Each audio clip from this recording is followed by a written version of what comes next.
नमस्कार दोस्तों, मैं रघुवीर Singh career point coaching class Rajasthan में आपका स्वागत करता हूं। आज हम राजस्थान जीके का एक बहुत ही इम्पोर्टेंट टॉपिक स्थापत्य कला, जिसमें अपन पढ़ेंगे दुर्ग और महल के बारे में। दुर्ग स्थापत्य कला, मंदिर स्थापत्य कला, महल स्थापत्य कला, ये सारे टॉपिक्स अलग अलग है। आज अपन पढ़ेंगे दुर्ग और महल के बारे में। Pre BSTC exams, Rajasthan police exams, Patwar exams, REET exam, RS exam, सब में ये टॉपिक है और ये टॉपिक आपको अच्छे से आना चाहिए। ये राजस्थान आर्ट एंड कल्चर के बहुत अच्छा टॉपिक है और इसके बारे में अपन अध्ययन करेंगे। चलिए शुरू करते हैं। सबसे पहले दुर्ग के प्रकार। दुर्ग कितने प्रकार के होते हैं? देखो, कौटिल्य ने दुर्ग के 4 प्रकार बताए। कितने प्रकार बताए? 4। औदुक जल दुर्ग है ना, औदुक कौन सा होता है? जिसके चारों ओर पानी होता है, जल दुर्ग। पर्वत जो पहाड़ों पर बने होते हैं, धान्व और वन। पर्वत जो पहाड़ों पर बने होते हैं, धान्व जो मरुस्थल में, जैसे जैसलमेर है। जैसलमेर जो दुर्ग है वो कौन सी श्रेणी में आएगा? धान्व। वन दुर्ग जिसके चारों ओर क्या हो? झाड़ियाँ बनी हो, जंगलों में जो बना हो, वन में जो बना हुआ होता है वन दुर्ग। जैसे सिवाना है बाड़मेर में, वन दुर्ग, कंटीली झाड़ियाँ उसके चारों ओर। शुक्र नीति ने 9 प्रकार के बताए। कौटिल्य ने तो कितने बताए? 4। शुक्र नीति के अनुसार दुर्ग होते हैं 9। औदुक जल दुर्ग, गागरोन राजस्थान का जल दुर्ग है। ये बहुत ही बार एग्जाम में पूछा गया क्वेश्चन है, विशेष तौर पे प्री BSTC से राजस्थान पुलिस।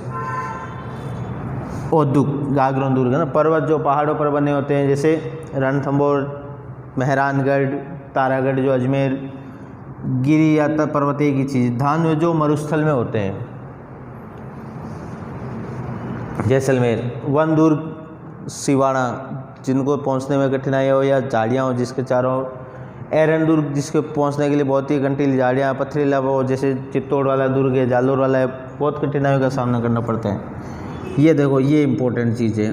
पारिक, जिस दुर्ग के चारों ओर खाई बनी हो। क्या बनी हो? चारों ओर खाई बनी हो। जैसे आपके क्वेश्चन आता है, राजस्थान में कौन सा दुर्ग पारिक दुर्ग की श्रेणी में आता है? लोहागढ़, भरतपुर। लोहागढ़ दुर्ग जो भरतपुर में, वो पारिक दुर्ग की श्रेणी में आता है। पारिद, जिसके चारों ओर बड़ा परकोटा हो, जैसे बीकानेर दुर्ग है, जैसलमेर दुर्ग है, वो पारिद। पारिक और पारिक दोनों अलग अलग है। लोहागढ़ दुर्ग पारिक है, जिसके चारों ओर खाई बनी हुई है ना। लोहागढ़ देखा ना, भरतपुर का, सुजान गंगा नहर बहती है। सैन्य, जिसमें चतुर सैनिक रहते हो, युद्ध के लिए व्यूह रचना रचते हो, वो सारे। चित्तौड़गढ़। सहाय दुर्ग, जिसमें सूरवीर रहते हो, बहुत ही, जैसे चित्तौड़ वाला था रावल रतन सिंह जी, जालोर में कानड़देव चौहान, ये सहाय दुर्ग की श्रेणी में आते हैं। अब देखो, राजस्थान में प्रमुख दुर्ग कौन कौन से हैं। सबसे पहले अपन बात करते हैं चित्तौड़ की। चित्तौड़ का किला। एक सवाल तो आपके पहले आता है कि ये है कहाँ पे? तो ये तो सीधी सी बात है, नाम से आपको पता चल रहा है कहाँ पर है ये? चित्तौड़गढ़ में। चित्तौड़गढ़ के अंदर एक पठार है। किस पठार पर स्थित है? जो पठार पर होते हैं वो कौन से दुर्ग होते हैं? पर्वत की या गिरि दुर्ग की श्रेणी में। तो इसको आप गिरि दुर्ग भी बोल सकते हो, सैन्य दुर्ग भी बोल सकते हो। मेसा के पठार पर, कहाँ पर बना हुआ ये? मेसा के पठार पर। मेसा के पठार पर कौन सा दुर्ग स्थित है? आपका आंसर क्या होना चाहिए? चित्तौड़, मेसा के पठार पर। उपनाम, इस दुर्ग को और क्या कहते हैं? देखो, ये बहुत अच्छा क्वेश्चन है। राजस्थान का गौरव। राजस्थान का गौरव कौन सा दुर्ग है? चित्तौड़, चित्रकूट। और अलाउद्दीन खिलजी ने इसका नाम रखा था खिजराबाद। फिर देखो, इस दुर्ग में क्या विशेषताएं रही है? एक तो इसमें 3 साके हुए। इतिहास प्रसिद्ध कितने साके हुए? 3। साका किसको कहते हैं? देखिए, जिस युद्ध के अंदर 2 घटनाएं होती है, केसरिया और जौहर। जिस युद्ध में ये 2 घटनाएं होती हैं। केसरिया का अर्थ होता है युद्ध भूमि में लड़ते लड़ते वीर गति को प्राप्त हो जाना। जैसे युद्ध के अंदर किस रंग की पगड़ी पहनते? केसरिया रंग की। राजा या सैनिक या क्षत्रिय जो होते थे, वो पूरी जोश या वीरता के साथ युद्ध लड़ते थे। फिर जब उनके ऊपर संकट ज़्यादा आ जाता था या उनको लगता था कि हम युद्ध हारने वाले हैं, तो केसरी रंग की पगड़ी पहन करके और दुश्मनों के ऊपर टूट पड़ते थे और वीर गति को प्राप्त हो जाते थे। उस घटना को बोलते हैं केसरिया। और जब राजा मारा जाता, सैनिक मारा जाता या क्षत्रिय मारा जाता या वीर मारा जाता, तो जो उनकी पत्नियां होती थी, जो वीरांगनाएं होती थी, वो उनके पीछे सती हो जाती थी, चाहे अग्नि में कूद के हो या जल में कूद के हो। अग्नि जौहर, जल जौहर, अलग अलग प्रकार के जौहर होते हैं। तो ये घटनाएं जिस युद्ध के अंदर होती है वो युद्ध कहलाता है साका। इन दोनों में से एक अगर घटना हो गई, जैसे मान लीजिए केसरिया तो हो गया लेकिन जौहर नहीं हुआ, तो वो होता है अर्ध साका, आधा साका। एक ही घटना हुई, दूसरी हुई नहीं, आधा साका। जैसलमेर के अंदर है ना, अर्ध साका कौन से दुर्ग में हुआ था? वहाँ के लोगों ने केसरिया तो किया लेकिन वहाँ पे क्या नहीं हुआ था? जौहर। और जिस युद्ध में दोनों ही नहीं होती वो होता है युद्ध, जैसे हल्दी घाटी है, दिवेर है, तो ये युद्ध की श्रेणी है, क्योंकि इसमें ना तो किसी ने केसरिया किया ना वहाँ पे कोई जौहर हुआ। तो चित्तौड़ के अंदर ऐसी टोटल 3 घटनाएं हुई थी। सबसे पहली घटना हुई थी 1303 चित्तौड़ के अंदर। 1303 में चित्तौड़ के शासक हुआ करते थे रावल रतन सिंह जी। तो उनकी जो पत्नी थी रानी पद्मिनी, उनको पाने के लिए अलाउद्दीन खिलजी ने आक्रमण किया था। अलाउद्दीन रावल रतन सिंह को लेकर के बीच में ये युद्ध हुआ था और इस युद्ध में रावल रतन सिंह जी ने क्या किया था? केसरिया। और उनकी जो रानी थी रानी पद्मिनी, उन्होंने जौहर किया। चित्तौड़ का पहला साका। दूसरा है 1534 के अंदर। इस समय चित्तौड़ के महाराणा हुआ करते थे विक्रमादित्य, राणा सांगा के जो पुत्र थे उस समय। तो गुजरात के एक शासक थे बहादुर शाह, उन्होंने इस पर आक्रमण किया था। तीसरा बहुत इंपॉर्टेंट क्वेश्चन है 67-68 में। इस समय चित्तौड़ पे जब आक्रमण किया था, किसने किया था? अकबर ने। और यहाँ के शासक थे उदय सिंह जी। कौन थे? उदय सिंह। इस युद्ध के अंदर जयमल और फत्ता ने वीरता दिखाई थी। उन्होंने केसरिया किया था और उनकी जो रानियाँ थी उनके नेतृत्व में जौहर हुआ था। तो टोटल 3 साके हुए थे। चित्तौड़ दुर्ग में कितने साके हुए? 3। ये बहुत अच्छा क्वेश्चन है कि अकबर ने जब चित्तौड़ पे आक्रमण किया तो वहाँ का शासक कौन था? उदय सिंह। अपन अकबर और महाराणा प्रताप के बारे में विशेष तौर पे पढ़ते हैं, लेकिन जब अकबर ने आक्रमण किया था उस समय वहाँ के शासक कौन थे? उदय सिंह जी।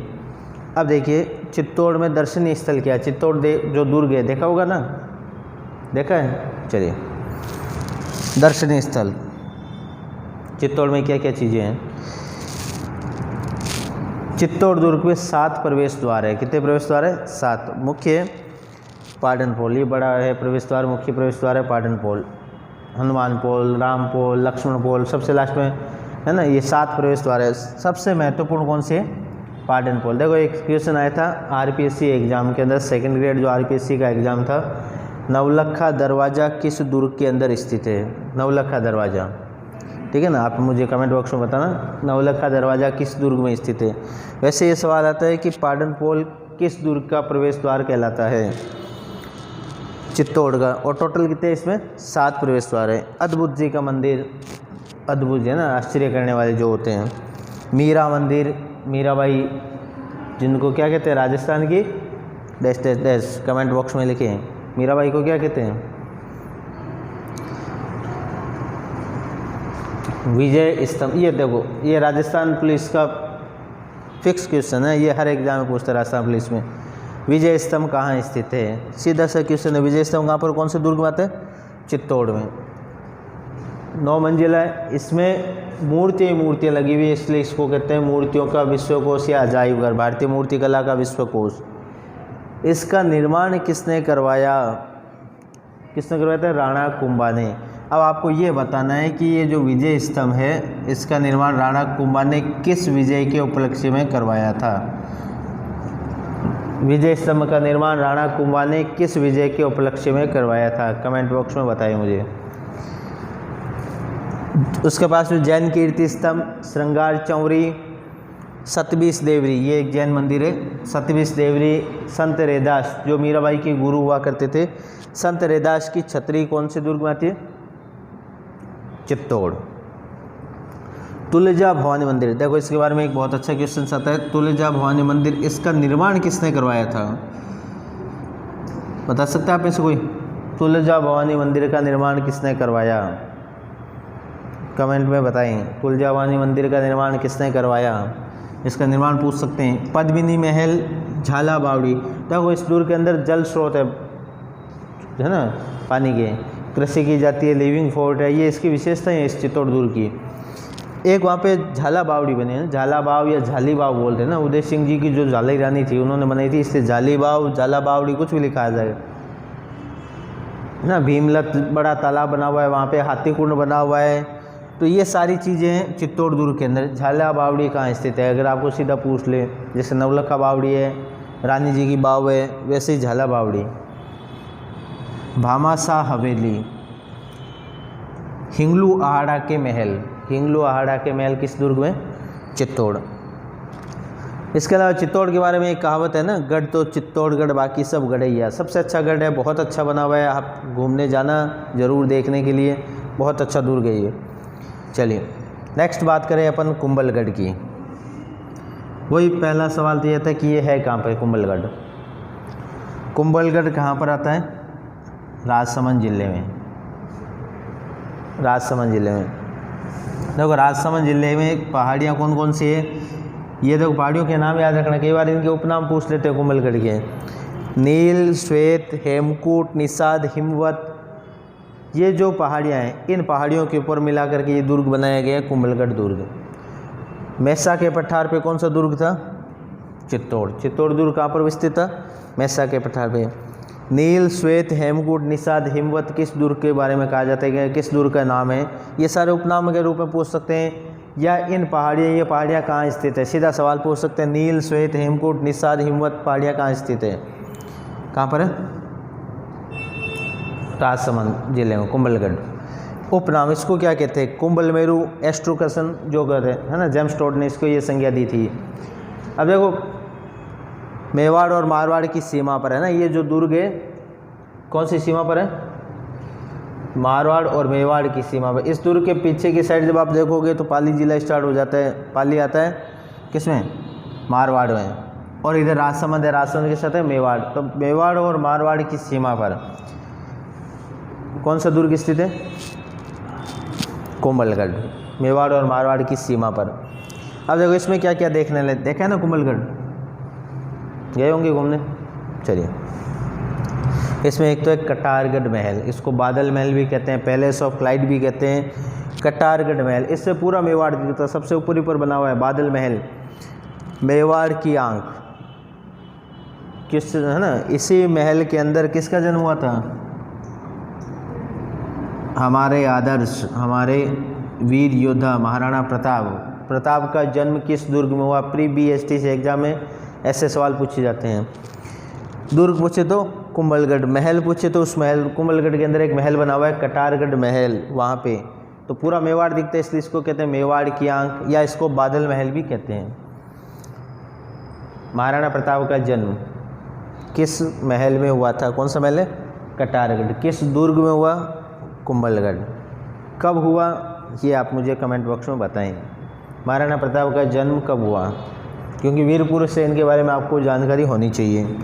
इस दुर्ग में 9 प्रवेश द्वार है, चित्तौड़ में कितने थे, 7, इसमें 9 प्रवेश द्वार है। कुंभलगढ़ में कितने प्रवेश द्वार है, 9। कुंभ श्याम मंदिर, देखो ये कुंभ श्याम मंदिर चित्तौड़ में भी है, यहाँ पर भी है और अचलगढ़ में भी है, तीनों जगह पे है। कुंभ स्वामी मंदिर जो है या कुंभ श्याम मंदिर जो है ये चित्तौड़ में भी है। कुंभ, आपके ऑप्शन में एक सवाल है ना, और एक ऑप्शन होगा, दोनों नहीं देंगे। झाला रानी का मालिया, मालिया कहते हैं कमरे को। मामादेव का तालाब, जहाँ पे राणा कुंभा की हत्या की गई थी उसके पुत्र के द्वारा ही। पृथ्वीराज की छतरी, पृथ्वीराज जो राणा सांगा का क्या लगता था, सबसे बड़ा भाई था राणा सांगा का, जो राणा रायमल थे उनके पुत्र थे सबसे बड़े पृथ्वीराज। ये बहुत तेज़ भागते थे, बहुत तेज़ दौड़ते थे, उसेन बोल्ट नाम सुना ना, उससे भी तेज़ भागते थे, इसलिए इसको कहते हैं उड़ना राजकुमार। अब वहाँ पे उड़ना राजकुमार पूछ ले कि उड़ना राजकुमार की छतरी कहाँ स्थित है, कुंभलगढ़ के अंदर। इस दुर्ग के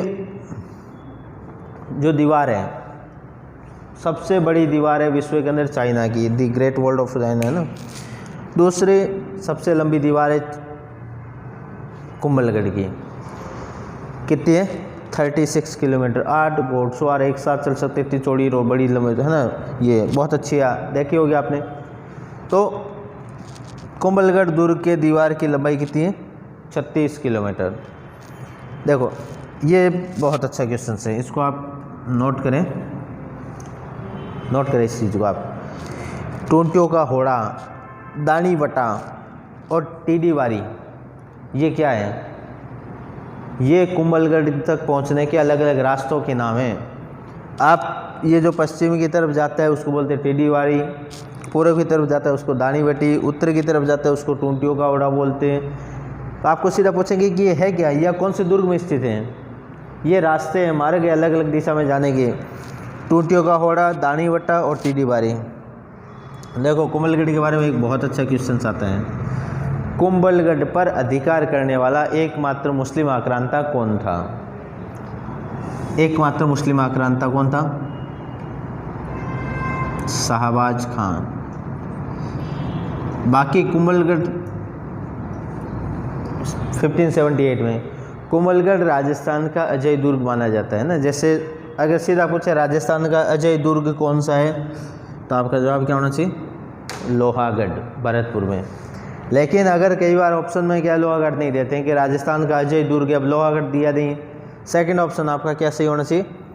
कुंभलगढ़। इस पे केवल एक ही बंदे ने अधिकार किया था कुछ समय के लिए, वो था शाहबाज खान। जब महाराणा प्रताप वहाँ पे हुआ करते थे तो इसने वहाँ पे 3 बार आक्रमण किया था ना। अकबर ने शाहबाज खान को कितनी बार भेजा था? 3 बार। तो जब सेकंड टाइम जब ये आया था 1578 में, तो उस समय वहाँ के जो सूबेदार थे मान सिंह जी सोनगरा, उनको हरा दिया था और उस पर अधिकार कर लिया था शाहबाज खान ने।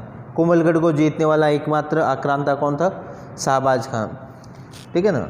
अब देखो इस दुर्ग के बारे में अबुल फजल ने क्या कहा था। एक कोटेशन आता है अबुल फजल का, ये कहता है कि यह दुर्ग बहुत ऊंचाई पे बना हुआ है।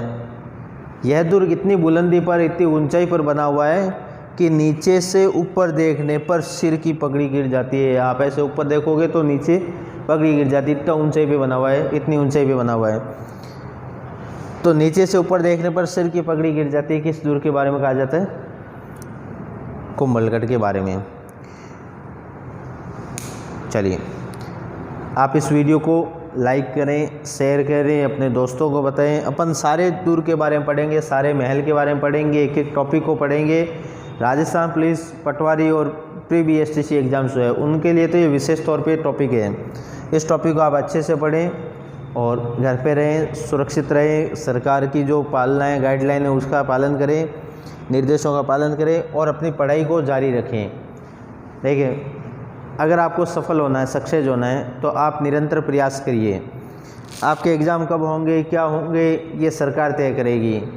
सिलेक्शन आपको लेना है, ये आप तय करेंगे। सिलेक्शन कैसे लेना है, मुझे कितना पढ़ना है, क्या पढ़ना है, किससे पढ़ना है, वो आपको तय करना है। तो आप पढ़ाई को रेगुलर जारी रखें, अच्छी मेहनत करें और सक्सेस हों। चलिए थैंक यू, धन्यवाद।